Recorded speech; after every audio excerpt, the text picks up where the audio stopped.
Hi, we are going to talk about chapter 10, and it's pretty simple chapter to understand because I think most of us have encountered a lot of the controls that we talk about, and I think we certainly understand the threats. So I think this will be a real easy chapter for you to read and understand on your own.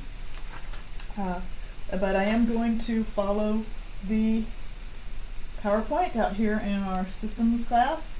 So if you want to follow along, I'm opening up PowerPoint for chapter 10. Chapter 10 starts on page 286, and we'll just sort of talk about chapter 10 real briefly, and don't forget there's an online quiz. So make sure you don't forget any of our online quizzes. Alright, this chapter talks about processing integrity and availability controls. So, processing integrity controls. We're going to talk about those first. They are the controls that make sure that the system information has those qualities we like, right? Like accurate, timely, valid, complete. So, in order to ensure that the information we get out of our system has this integrity, we need to have controls over what gets input in the system. We need to have controls over the system as it processes that input. We need to have control over the output. So we're going to talk about processing integrity and specifically talk about input processing and output controls. Then after we talk about processing integrity, we're going to talk about system availability. And I know you remember very well the outage we had right here in Kingsville a couple weeks ago when the AT&T line got cut. Nothing worked. So I'm pretty sure you'll identify with the importance of system availability and can easily imagine many of the risks that stand in the way of having a system that's available as much as possible. So let's talk first about processing integrity. Processing integrity controls come in three general categories: input, processing, and output controls. So clearly input controls take care of threats that can occur when data is being input in the system. So pretty easy to imagine. You're typing on your system, your fingers get on the wrong key, you got some bad data. Someone hacks in your system, puts in some bad data. Just any kind of error that can create bad data getting in your system. So we have input controls. Typically these controls come at the forms design stage. So you know that we have in our SUA used source documents, and these documents we fill out. So receiving reports, purchase orders, etc., etc. So they have fields that have names, and you fill them out, and you refer to the chart of accounts to get the correct account number to put in the general journal entry, all that good stuff. So we have controls in the SUA for data entry, certainly, but in accounting systems that are online that most of us are going to be using out there in the world, those forms aren't actually a piece of paper that is an invoice. The form is on a screen and you're filling in fields by typing in the information. So I think it's a lot easier to think of something like, say, you're purchasing something at Amazon and that screen that comes up in the fields that you're filling in as you go. So think in terms of that, and I think you'll be able to understand most of these threats and the controls. So the basic controls you need to understand are on page 288, and it's pretty simple to read and understand. I don't think you really need me to go over each one of these, but I'll talk a little bit about them, but I think you can figure them out for yourself pretty well. So you can imagine you're entering data in a screen. Maybe you're buying something at Amazon. Maybe you're the person who's in charge of purchasing at your organization. Maybe you're a salesperson, you're entering sales data in the computer. So it's pretty easy to imagine a screen and you're filling in different fields. These are the kinds of controls you might find. Field check, make sure you're not trying to type numbers in a letter or letters in a number field. So it just says, hey, this is a field for a stock number and you're trying to type in the name of the stock. Well, that's not going to work. It lets you know. Won't let you do it. Sign check. You can't order something in a negative amount, right? So that would make sense. There can't be a negative amount of inventory. Limit check. Sometimes you can't. Sometimes you need to check the numerical amounts. For example, you're doing payroll, right? So like SUA Part 5, you recall we had regular time and overtime. And most companies, regular time is 80 hours or 40 hours a week, and you just can't exceed that. So a person could work more, right? You could work 100 hours, but you can only put in 80 hours of regular, and the rest needs to go in OT with a limit check. Range check, the number has to be between these two certain numbers. So if you're typing in a field and it expects to have a certain number in there that's between a certain number, it won't let you continue. Size check, same thing. Like at Amazon, you're purchasing something, you want to put in your credit card number. Those are 16 digits. If you don't enter 16 digits in, it won't let you continue. Completeness check just verifies everything's entered, and I'm sure the same thing. You've tried to move on ahead in a screen, maybe at Amazon, and you didn't put in the expiration date on that credit card, and it just wouldn't let you move on until you did that. Validity compares data from a transaction file to a master file. So there's a master file of something like, let's say, account numbers or stock numbers or something like that. And zip codes is a very good example. If that number doesn't exist, it won't let you go on. So if you're trying to order some stock from the stock room and you type in a number that's for that stock that's not real, it won't let you go on. Reasonable doesn't make sense. I'm ordering raw materials, and normally I order a pound of this special material that goes into this thing that I make, and I accidentally hit 0 and I'm ordering 100. We don't ever use that much. We don't even have it. Are you sure you want 100 pounds? So that kind of thing isn't reasonable. And finally, check digit verification. This is a little different than probably most of these controls. This implies that there's some existing number out there that follows a specific format, like an employee ID or a checking account number, a bank routing number. I suppose it could be some kind of a stock queue, but what we have is like a check digit means like the last number, like so you have that stock number, that bank account number. The last number of it is actually a function of the numbers that precede it. So say you have an 8-digit number, and that 8th digit is a check digit, so those 7 digits in front of it, there's some kind of algorithm that you add, subtract, multiply, divide, use prime numbers, do all kinds of crazy things, and you come up with that check digit. So that kind of authenticates the user. So those are some data entry controls. Sometimes data is entered in a batch. So I know this is probably not something you are maybe used to. Sometimes you might sit at a screen and enter a bunch of similar transactions. Or over the course of a day you might do a bunch of similar transactions. And then your computer that you're using submits those transactions all at once to a server, a mainframe, something that's going to actually compile them and update the database. So that's called a batch. So, for example, where I used to work, we did address changes in a batch. So once that happened a lot, you'd gather them all up in a day and submit them. So there was a batch of stuff that's getting submitted. But it could be anything. It just depends what you're doing. But you want to make sure that that batch data is going in completely. So you have controls that make sure that it's going in, and it's a complete batch.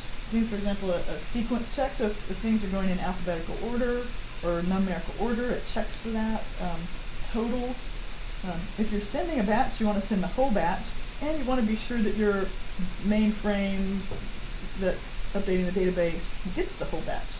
So you'll send a total, and it will calculate a total, and sort of match them up, so that the database will know, oh yeah, I got all of that batch.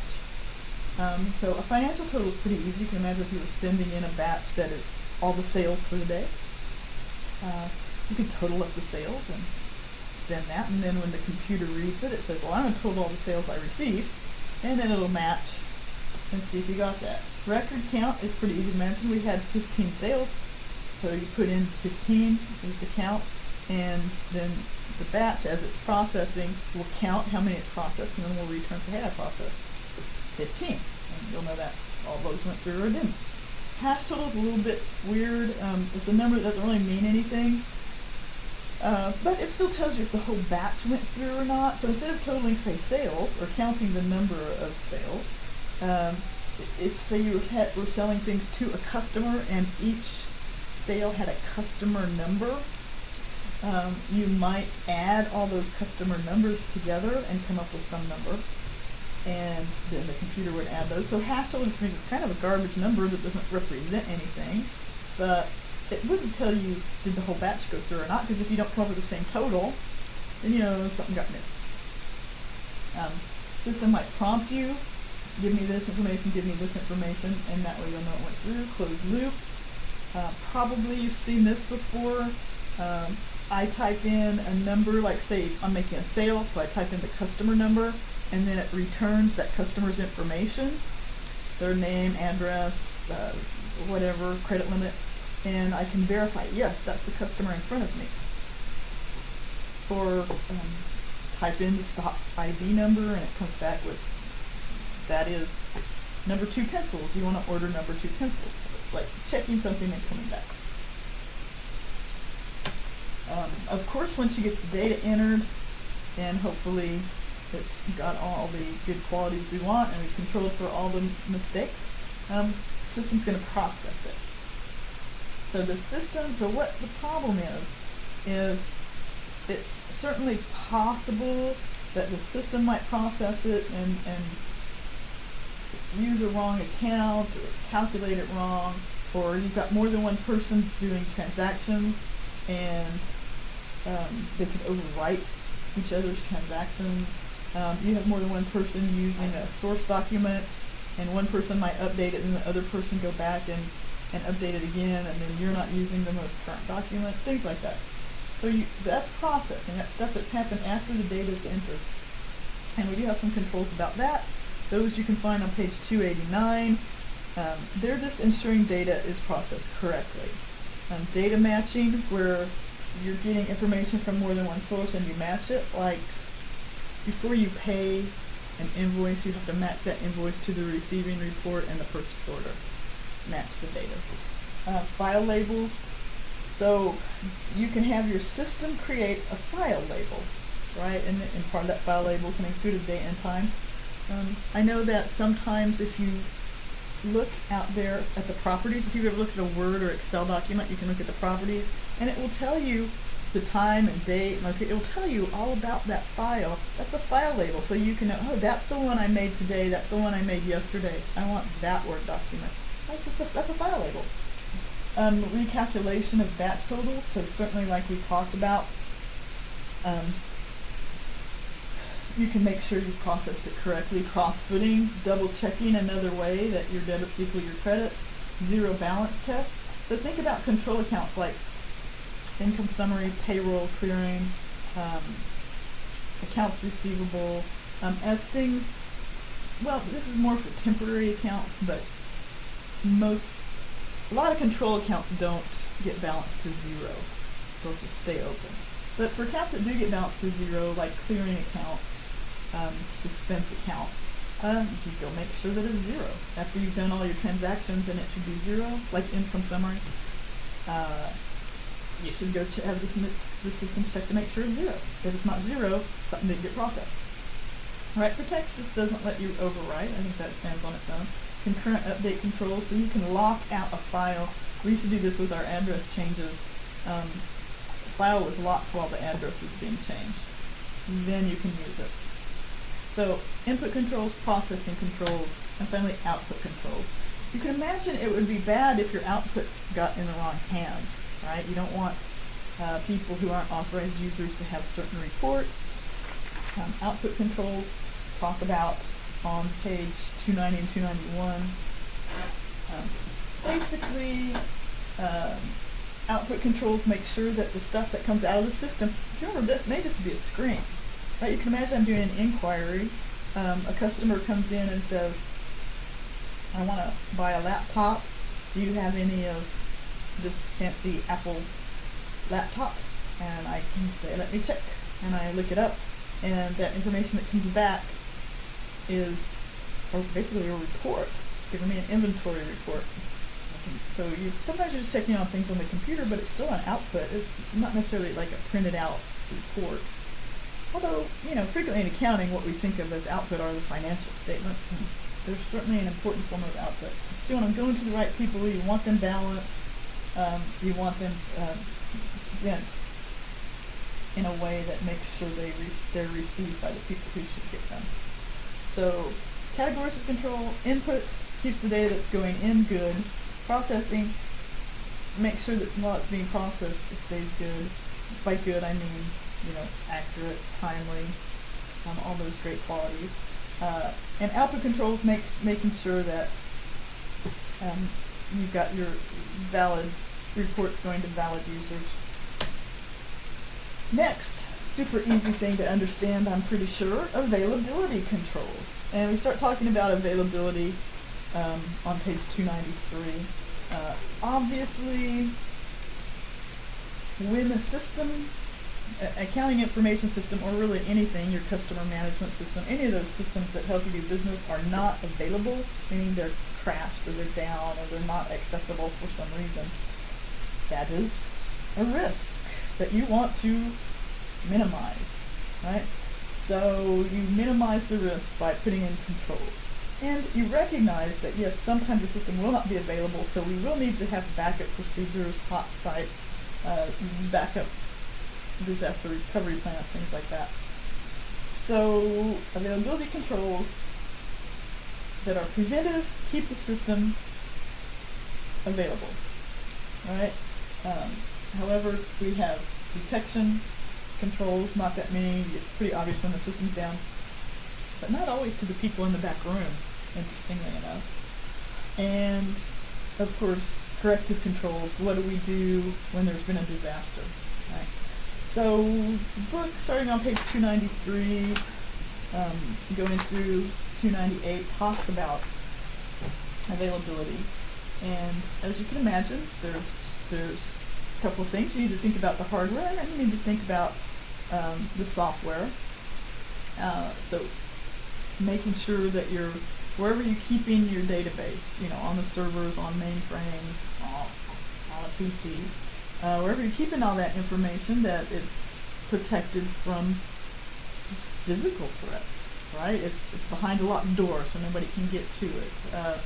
It's got, fire suppression and fire alarms, and it's on a raised floor so it doesn't get wet if there's a leak, and there's a backup generator in case the power goes out. And as we learned from that AT&T line being cut, sometimes all of this availability controls don't help. So you have to have backup and disaster recovery plans in place. So there should be controls for backing up your data, shipping it somewhere, or transmitting it is more likely. And what would you do if there was an actual disaster? How would you get back in business? So most organizations have backup sites, off-site locations where all their data and everything is going. Where I worked, we had a site in Colorado where we sent everything every night, so we would be able to get back up and running if a disaster occurred. So yeah, it's important to think about all the risks so you can think of controls. And this chapter talks about the controls for processing integrity, which means getting good data in, processing it in a way that keeps the integrity, and outputting it with output controls that make sure it goes to the people it's supposed to be going to in the form it needs to be, and accurate. And keeping the system available, preventive controls, firewalls, locks, all those things that keep the system safe, preventing hackers, and backup and recovery procedures for when you haven't been able to prevent them. So you got those corrective controls are very important to have lined up. Alright, so that's about it for this chapter. Make sure you know the key terms, and good luck. Have a great spring break.